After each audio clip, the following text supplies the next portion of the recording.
नमस्ते। असम के मुख्यमंत्री और भारतीय जनता पार्टी के नेता हिमंता बिस्वा शर्मा का पॉइंट ब्लैंक शॉट वाला क्लिप तो आप सभी को याद ही होगा। लेकिन अगर आपके ध्यान में ये क्लिप अभी तक नहीं आया है तो इस क्लिप पर नजर कर लीजिए।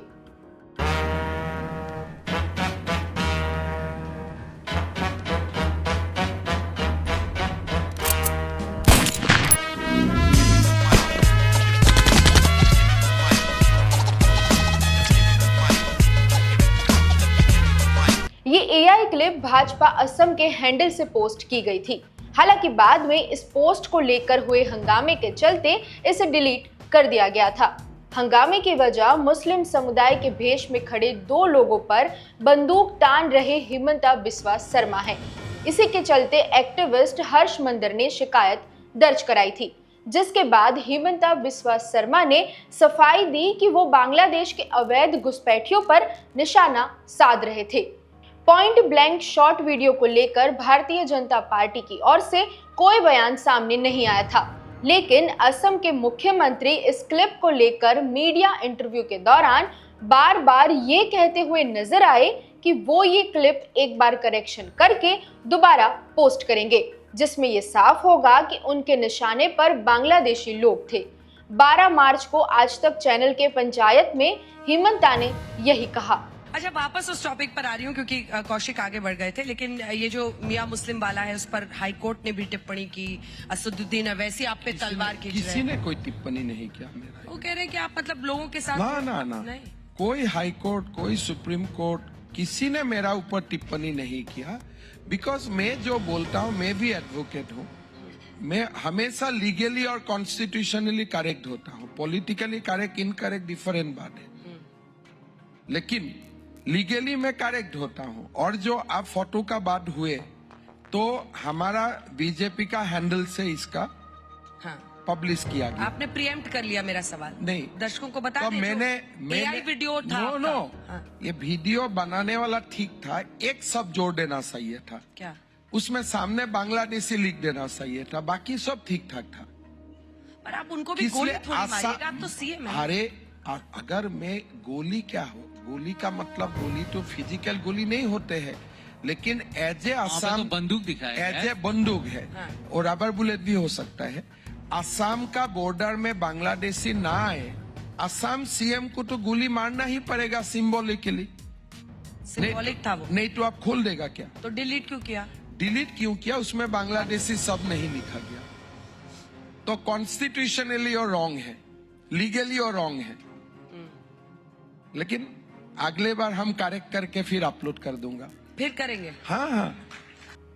15 मार्च को एनडीटीवी चैनल के पावर प्ले में बयान देते हुए असम के मुख्यमंत्री का यही कहना था। सो देन जो आपके बीजेपी के हैंडल से पोस्ट हुआ था वीडियो, जिसको आपने हटा दिया, उसमें तो कहीं मियां नहीं लिखा था। वो थोड़ा गलत हुआ ना, इसलिए मैं बोला भी सबको बांग्लादेशी लिख के मैं दोबारा रीपोस्ट कर दूंगा, जिसमें आप एम लेंगे। हाँ, एमिंग। उससे क्या पूरा एम करके टिक्का लगाना पड़ेगा बांग्लादेशियों का ऊपर। पॉइंट ब्लैंक शूट करेंगे। नहीं तो आप देखिए, ये जंग ऐसा है, वो लोग हमारा तरफ बंदूक खींच के बैठा हुआ है। अगर हम लोग बंदूक नहीं खींचेगा तो हम लोग खत्म हो जाएगा। 12 जिला में से तो खत्म हो ही गया हूं। सो आइदर यू लिव और आई लिव। तो आप किसको, सबको तो अपना के लिए प्यार होना चाहिए ना। एवरीबॉडी लव्स अपने आप का ऊपर तो लाभ ज्यादा होगा ही होगा। कह रही है कि अगर मुख्यमंत्री ऐसा संदेश देंगे कि हर कोई बंदूक प्रधानमंत्री प्रधानमंत्री जी संदेश दे रहे हैं, भाई बांग्लादेशियों को आके हमारा देश का डेमोग्राफी सेंस करने का कोई अधिकार नहीं है। ये मुख्यमंत्री नहीं बोल रहा है, ये प्रधानमंत्री बोल रहा है, देश का सुप्रीम कोर्ट बोल रहा है, देश का हाई कोर्ट बोल रहा है, सारे लोग बोल रहे हैं। एंड अभी प्रधानमंत्री जी बोला है कि मैं डेमोग्राफी का ऊपर एक कमीशन भी बनाने जा रहा हूं कि डेमोग्राफी चेंज क्यों हो रहा है। So change of demography is a national concern. And now राष्ट्रपति का अभिभाषण में भी ये बात आए है, तो उसमें गलत क्या है? क्या you want your demography to be changed? तो इससे क्या होता है कि बांग्लादेश के साथ जो हमारे रिश्ते हैं इस वक्त पे वो थोड़े से नाजुक हैं, क्योंकि सरकार बदली है, नई सरकार आई है, और ऐसे में जब पॉलिटिसाइजेशन हो जाता है बांग्लादेश के साथ देखिए, रिश्तों का, तो उससे डिप्लोमेटिक टाइज पे क्या असर पड़ता है? मैं बांग्लादेश का बारे में बाद में सोचूंगा, मैं ज्यादा असम का बारे में पहले सोच लेता हूँ।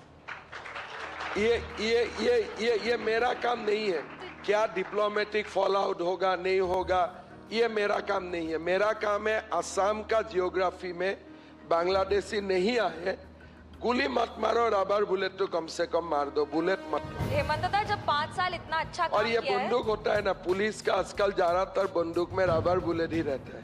हेमंत दा, आप जब बोल रहे हो ऐड बनो गया, वो असली गोली मारने वाले हैं, रबर बुलेट मारने वाले हैं। हाँ देखिए, as a human rubber bullet से शुरू करना चाहिए। बट हेमंत दा, जब अरे बाप रे, ये तो एकदम माफिया स्टाइल की धमकी दी आपने कि रबर बुलेट। नहीं, हमारे सीआरपीसी आईपीसी में यही लिखा है। हालांकि इन दोनों बयानों में चर्चा के दौरान इस एक क्लिप की वजह से देश के सांप्रदायिक सौहार्द को पहुंची चोट के बारे में कोई सवाल नहीं पूछे गए और न ही बड़े लेवल पर देश के मुसलमानों के खिलाफ बाकी लोगों की विचारधारा में आए बदलावों पर नजर डाली गई। ये बात किसी से छिपी नहीं है कि कैसे किसी भी घटना का दोष खुलेआम बिना किसी छानबीन या जांच के मुसलमानों पर डाल दिया जाता है। सोशल मीडिया पर और जमीनी स्तर पर मुस्लिम समुदाय और अन्य अल्पसंख्यक समुदाय के प्रति नफरत बढ़ रही है। वहीं बंगाली प्रवासी मजदूरों पर भी देश के अन्य राज्यों में भाषा और धर्म को आधार बनाकर हमले हो रहे हैं। इस साल की ठंड में कश्मीर से आए मुस्लिम शॉल व्यापारियों को भी नफरत का सामना करना पड़ा।